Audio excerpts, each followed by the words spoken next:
Okay student, अब इन दोनों में डिफरेंस को आप देखिए कि इन दोनों के बीच में क्या डिफरेंस है।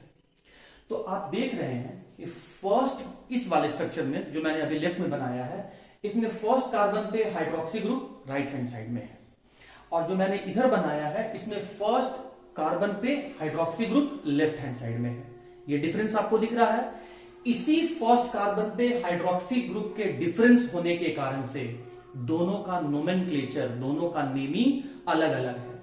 अगर फर्स्ट कार्बन पे hydroxy group right hand side में हो तो ऐसे साइक्लिक स्ट्रक्चर के नेमिंग से पहले हम अल्फा फॉर्म बताते हैं, अल्फा लिखते हैं। और ये डी ग्लूकोज है तो ये हो जाएगा स्टूडेंट आपका अल्फा डी ग्लूकोज। मैं फिर से रिपीट कर रहा हूं, ये जो आपका स्टूडेंट यहां पर अल्फा है, ये फर्स्ट कार्बन को देखकर बोला गया है। ये जो आपका कैपिटल डी है, ये फर्स्ट कार्बन पे OH ग्रुप की पोजीशन को देखकर बोला गया है। मैं फिर से रिपीट कर दे रहा हूं, ये अल्फा सिंबल दिया गया है फर्स्ट कार्बन पे OH का पोजीशन को देखकर।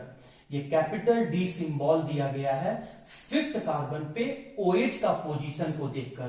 तो OH का पोजीशन को देखकर ही आप अल्फा बोलेंगे या कैपिटल डी बोलेंगे। फर्स्ट कार्बन पे अगर आप OH का पोजीशन देखेंगे और वो अगर राइट हैंड साइड में दिख जाए तो इसे आप अल्फा फॉर्म कहेंगे।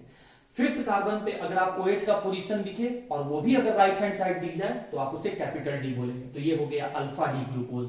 अब इसका नेमिंग देख लीजिए, इसमें क्या दिख रहा है, फर्स्ट कार्बन पे OH लेफ्ट हैंड साइड में है, तो इसके लिए स्टूडेंट आपका सिंबल हो जाएगा आपका बीटा। मैं इसके लिए लिख रहा हूं, ये हो गया आपका यहां पे, मैं यहां लिखता हूं यहां पर बीटा, तो ये हो गया आपका बीटा। और फिफ्थ कार्बन पर OH कहां था, राइट हैंड साइड में था, तो ये हो गया आपका कैपिटल डी। तो ये बन गया आपका बीटा डी और ये हो गया आपका ग्लूकोज। तो ये जो बीटा सिंबल दिया गया है, ये फर्स्ट कार्बन पे OH के पोजीशन को देखकर बोला गया है। ये कैपिटल डी जो दिया गया है, ये फिफ्थ कार्बन पर OH के पोजीशन को देखकर बोला गया है। अगर फर्स्ट कार्बन पे OH का पोजीशन लेफ्ट हैंड साइड में रहे तो कैपिटल बीटा बोलना है, कैपिटल बी सॉरी बीटा बोलना है। और फिफ्थ कार्बन पे अगर OH राइट हैंड साइड में रहे तो आपको कैपिटल डी बोलना है। तो this is the alpha D and this is the beta D glucose. Alpha D और बीटा डी ग्लूकोज में किसका डिफरेंस देखने को मिलता है, OH ग्रुप का पोजीशन में डिफरेंस देखने को मिलता है। तो ये हो गया आपका अल्फा डी और ये हो गया स्टूडेंट आपका इधर जो मैं लिखा हूं, ये हो गया आपका बीटा डी ग्लूकोज। और इन दोनों में एक रिलेशन को भी आप याद रखिएगा जो कि एग्जाम में पूछता है। अगर किसी दो स्ट्रक्चर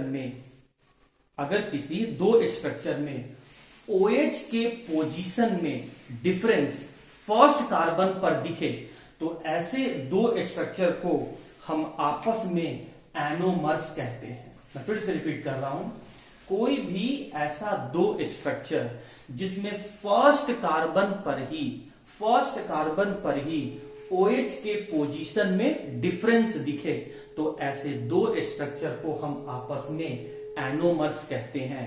तो हम लोग alpha D glucose and beta D glucose को एक साथ एनोमर्स कहेंगे। एक और टर्म आपको देखने को मिलेगा स्टूडेंट, दैट इज ईपीमर्स। अगर फर्स्ट कार्बन को छोड़कर बाकी और किसी कार्बन पे OH का पोजीशन में डिफरेंस दिखे तो उसे हम ईपीमर्स कहेंगे।